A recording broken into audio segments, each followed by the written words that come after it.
Welcome back to News Desk. The Masinde Muliro University of Science and Technology today celebrated its 12th graduation ceremony, which also saw Peter Muthoka installed as a new Vice-Chancellor of the university, taking over from former President Mwai Kibaki. Our reporter Robert Wanyonyi has been covering the event and now joins us live. Wanyonyi, good afternoon. Close to 3,000 graduates receiving their degree certificates, a new Chancellor being installed in the university. What more can you tell us today? Thank you very much, Michelle. Good afternoon.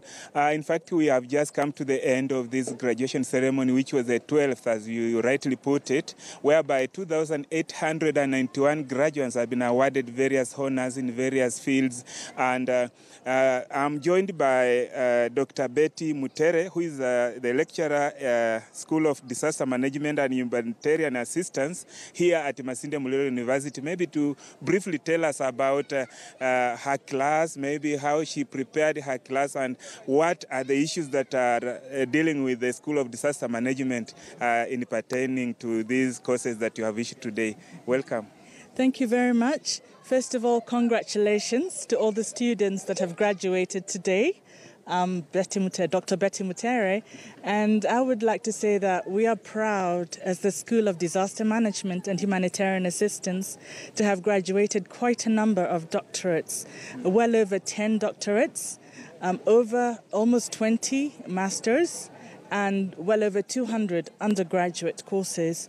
In the School of Disaster Management, we have different tracks, different departments.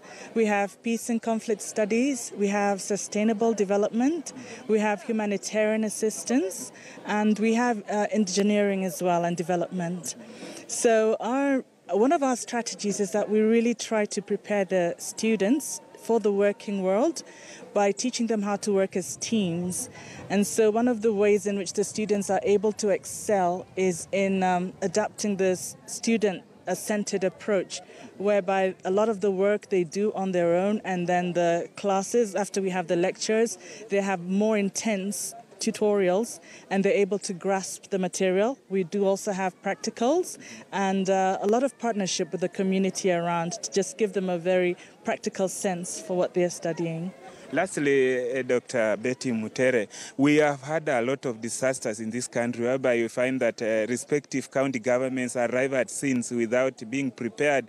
You find that our truckers arrived without water, such like issues. How are you impacting this knowledge to the students so that when they come out of this place, they are ready to face any disasters that are emerging in this country? Thank you very much for that question. I'm glad you brought it up, because one of the things that we're doing this year, as part of the ways in which we assess them, they are supposed to keep track of the disasters that take place in Kenya and elsewhere, but in particular, even from the counties in which they come from. And that forms a platform for discussion on what would you do if you're actually there. We give them a sense of orientation in that after they graduate from here, they should know they can straight away add value, even at the county level, acting as consultants, advisors at the county government level, in ways in which to not just respond to the disasters, but actually prepare for them. And so they are very well equipped to give that advice given the opportunity. And their hands-on approach, they do visit some of the scenes and the sites, and they do write reports. They're required to write reports on the same. Thank you very much, Dr. Betty Mutere, as you continue preparing more Kenyans towards disaster management and preparedness. Thank you very much. We are also joined by Dr. Catherine Njagi, who is a lecturer at St. Paul's University and is also an education secretary at All Saints Cathedral Diocese in Nairobi. Welcome, Dr. Njagi. Maybe you can tell us briefly about what you deal in, and today you have been here at Masinde Muliro University. What have you found that is done here differently from where you are? Thank you so much. I teach women's studies and something called ecumenism. That is the art of coexistence, whereby how different people, different religions, can coexist together. And I teach about peace, and I argue that we cannot have world peace as long as gender-based violence exists. And so I work very hard to educate people so that then they can see the need of, of participating in curbing gender-based violence, both women and men.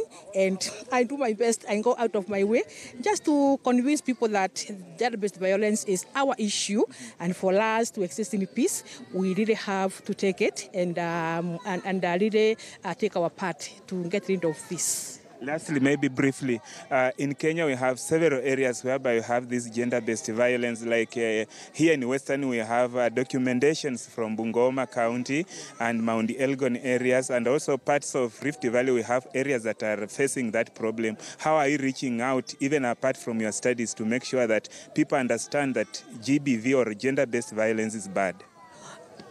We network with different organizations. We network with NGOs. I network with faith-based organizations, especially, so that we are able to go to those areas. We have gone to Samburu, we have gone to Narok, we have gone to different places. And our main agenda is to make the local people to understand, the importance of getting in, and especially this FGM, when people understand its evils, then they join us, and we are able to fight it. So, as an educationist, my main work is to make people to understand the need of this evil, and we have seen success. We have seen success here. Yeah, we have seen success. Thank you very much, Dr. Catherine Njagi, for coming to be interviewed. Thank you very much. We have just come to the end of our interviews here, as well as the coverage, because as I put it right at the beginning, that we have had 2,891 graduates graduating here at Masinde Muliro University, out of which 30 of them were receiving their various PhDs in various fields, and you have seen some of them being interviewed and saying that they are ready to go out there and change their various departments as pertains to what they have learned from this university that was started way back in 2005 after being known as WECO, offering technical courses. From me, I'm Robert Wanyonyi. Back to studio, Michelle.